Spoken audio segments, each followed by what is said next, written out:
I've been an entrepreneur in the submarine cable industry. I started Flag Telecom in the early 90s, and since then I have been an entrepreneur here. Buy-Sell Bandwidth is a company that, just like the name suggests, it buys and sells bandwidth. And also I'm promoting two new cables. One is the Freedom cable, which is from Singapore to Guam and to Los Angeles. And the second is a new cable called Cable Barato that goes from Los Angeles to Latin America. So submarine networks is a very popular event in the submarine cable space. It's one of the three industry events that I attend regularly. The second one is PTC and the third one is ITW.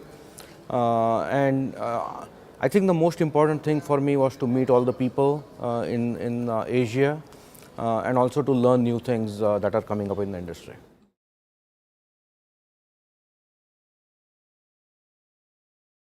I think a lot of people were not aware of my new cables, so it was important for me. This is a perfect forum for me to announce my new cables and talk to people about what I'm doing.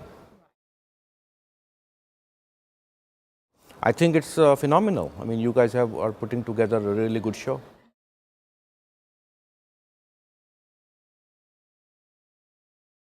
I think the three big trends in the order of priority is, I think Japan is increasingly becoming a single point of failure. So there are going to be more and more cables that are going to go away from Japan.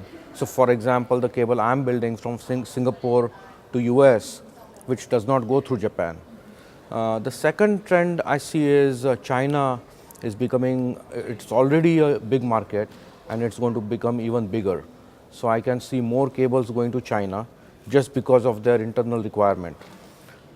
Third trend I would say is Guam. Guam is going to become a huge hub, and it will probably not replace Japan, but it will be as big as Japan in the next 10 years.